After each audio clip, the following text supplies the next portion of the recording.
វីដេអូមួយនេះគឺអស្ចារ្យខ្លាំងណាស់សម្រាប់ខ្ញុំដោយសារតែខ្ញុំបានចូលទៅដល់ក្នុងផ្ទះតិចកម្មមកបងប្អូនអើយធម្មតាយើងធ្លាប់តែលើផ្ទះមនុស្សនៅទៅពេលថ្ងៃនេះខ្ញុំនាំបងប្អូនមកមើលផ្ទះតិចកម្មតែម្ដង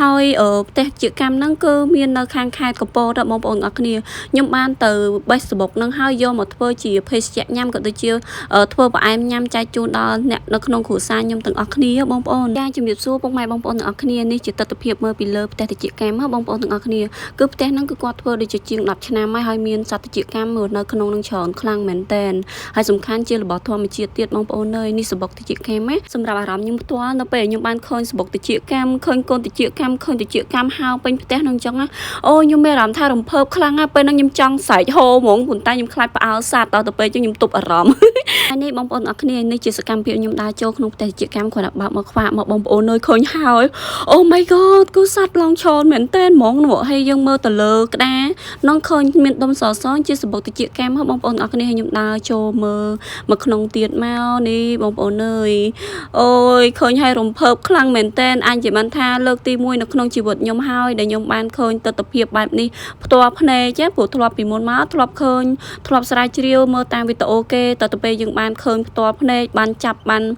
ប៉ះបានកាន់អញ្ចឹងគឺអារម្មណ៍ពេលហ្នឹងគឺពិបាកបយាយគ្រាន់តែដឹងថារំភើបខ្លាំងនេះឥឡូវចាប់ផ្ដើមមើលឈូសសបុកតិចកម្មយើងយកអាដែកយើងថ្លាស្ដើងហ្នឹងយើងឈូសថ្នមមកបងប្អូនតើកាលណាបាក់បាយតម្លៃវាធ្លាក់ចុះតាមហ្នឹងអញ្ចឹងយើងត្រូវការថ្នមដៃមែនតែនតើអត់មានពិបាកឈូសអត់មានពិបាកប្រមូលទេនេះខ្ញុំតើកតិចចឹងម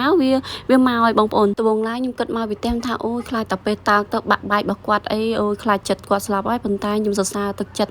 ម្ចាស់ផ្ទះតិចកម្មគាត់មានទឹកចិត្តល្អណាហើយគាត់រស់រាយរាក់ទាក់ទៀតអូយអរគុណច្រើនអរគុណធំបងប្រុសបងស្រីដែលបានឲ្យខ្ញុំបានឃើញទស្សនវិជ្ជាផ្ទាល់នៅក្នុងផ្ទះតិចកម្មហ្នឹងហ្មងនេះអូយនិយាយថាសបុកល្អណាបងប្អូននេះហើយសបុកនេះគឺអត់ទាន់សម្អាតទេណានៅពេលដែលយើងបានប្រមូលនៅក្នុងផ្ទះហ្នឹងហើយគឺយើងត្រូវយកទៅសម្អាតទៀតណាបងប្អូនអញ្ចឹងកុំភ្លេចតាមដានមើលវីដេអូរបស់ខ្ញុំរហូតដល់ចប់ព្រោះវីដេអូនេះគឺពិសេសហើយបែប classic ហ្មង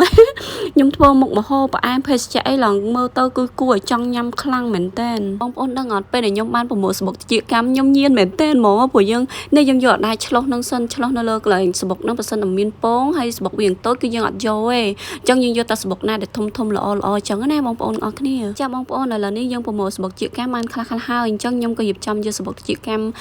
ថ្មីយកទៅធ្វើនៅផ្ទះភ្លាមតែម្ដងបងប្អូនហើយនេះជាទស្សនវិជ្ជាមើលពីលើផ្ទះតិចកម្មហ្នឹងនៅទីតាំងខាងខេត្តកំពតនៅម្ដុំជុំគ្រាលបងប្អូនគឺនៅស្រុកខ្មែររបស់យើងទេមកដល់ផ្ទះភ្លាមខ្ញុំចាត់ចាយរៀបចំដាក់សបុកតិចកម្មហ្នឹងត្រាំទឹកស្អាតសិនណាបងប្អូនព្រោះសបុកតិចកម្មបើសិនមកយើងអត់ត្រាំទឹកទេគឺយើងរើអារោម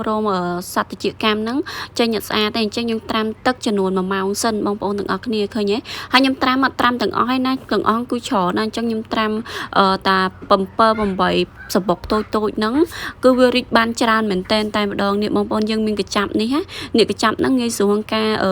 រដល់អារោមនឹងចេញមែនតែនហ្មងវាមកវាយើងស្រួចយកទៅការធ្វើការរើសបុកតិចកម្មយើងត្រូវការផ្ចិតផ្ចង់បន្តិចបើអត់ផ្ចិតផ្ចង់ទេគឺយើងរើអត់ស្អាតទេហើយគ្រាន់តែពួកខ្ញុំចំណាយពេលការរើគឺយូរគួរសមដែរបងប្អូនគ្រាន់មកដល់ផ្ទះភ្លាមដាក់តាមទឹកចោច1ម៉ោងអញ្ចឹងពួកខ្ញុំបានរើហ្នឹងដូចជាម៉ោង2ជាងរើសដល់ម៉ោង7យប់អត់ទាន់ហើយអញ្ចឹងឆ្លងចូលដល់ថ្ងៃថ្មីមួយទៀតបងប្អូនហើយរើមកសន្ទុះទៀតទៅបានហើយរួចរាល់ហើយយើងបានធ្វើជាភេសជ្ជៈផ្អែមអញ្ច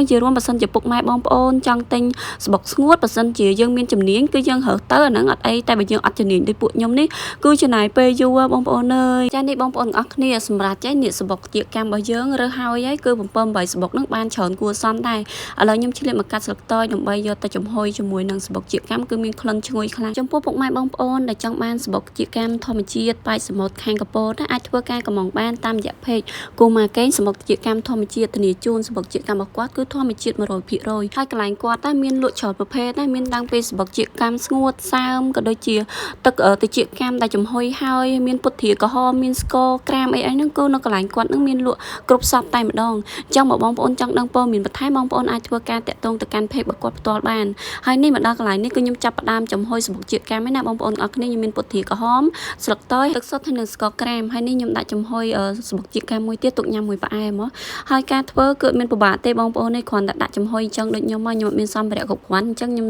ចំហុយបែបខ្ញុំណាអញ្ចឹងមកខុសឆ្គងអីសូមកុំប្រកាន់ណាបងប្អូនទាំងអស់គ្នាប៉ុន្តែចង់ប្រាប់ថារសជាតិគឺឆ្ងាញ់ខ្លាំងមែនតើអ្នកតែខ្ញុំសរសើរគ្រប់គ្នាហ្មងណាខ្ញុំបានធ្វើផ្អែមសបុកតិចកាមដែរអញ្ចឹងខ្ញុំប្រើខ្ទិះដូងធម្មជាតិនិងក្រូចតែខ្ញុំទៀតបងប្អូនអើយរសជាតិគឺឆ្ងាញ់ខ្លាំងណាក៏ខ្ញុំសម័យគឺថាបើសិនខ្ញុំនេះគឺខ្ញុំនឹងធ្វើញ៉ាំញឹកញាប់បងប្អូនខ្ញុំមានលុយដោយសារតែសបុកជាកាមបងប្អូនដឹងថាអត្ថប្រយោជន៍វាច្រើនមែនតើគឺជំនួយសុខភាពច្រើនណាស់ជាពិសេសនេះជួយឲ្យយើងនឹងស្អាតក្មេងជាងវ័យចឹងណាបងប្អូនហើយរសជាតិគឺឆ្ងាញ់ខ្លាំងឥឡូវនេះផ្លែឈើដែលខ្ញុំយកមកធ្វើផ្អែមនេះមានតាំងពីផ្លែ kiwi blackberry ហើយនិង strawberry សុទ្ធតែផ្លែឈើឆ្ងាញ់ទៀតអញ្ចឹងយើងថ្ងៃនេះគឺធ្វើម្ហូបបែប classic មុនមកមិនថាខ្ញុំមិនថាអ្នកផ្ទះខ្ញុំគាត់ធ្លាប់ឮតែទឹកជាកាមមិនដែលឮផ្អែមទឹកជាកាមមកទៅពេលថ្ងៃនេះខ្ញុំធ្វើផ្អែមទឹកជាកាមជូនអ្នកផ្ទះពិសាទៅគាត់ថាអូយឆ្ងាញ់ផ្លែយ៉ាដែលនឹកស្មានថាវាមានរសជាតិឆ្ងាញ់ចឹងសោះដូច្នេះបើសិនជាពុកម៉ែបងប្អូនចង់បានរសជាតិផ្លែឆ្ងាញ់ដូចខ្ញុំគឺអាចសាកកំងពីគាត់បានធានាធម្មជាតិពិត 100% ហើយសម្បុករបស់គាត់មានផ្ទះខ្លួនឯងអញ្ចឹងគាត់លក់អត់សូវថ្លៃទេតម្លៃគឺសមរម្យទេបងប្អូនទាំងអស់គ្នាមកកំពុងតែចិត្តផ្លែឈើឲ្យក្លិនភាយមកបដាគឺក្លិនឈ្ងុយស្លឹកតើបងប្អូនអើយអញ្ចឹងតិចទៀតបានឃើញបានចេញលទ្ធផលហើយណាបងប្អូនចាំមើលទាំងអស់គ្នាថាលទ្ធផលដែលខ្ញុំធ្វើទឹកតិចកម្មហ្នឹងចេញមកមិនផ្អែមរបស់យើងចេញមកមិនអីចឹង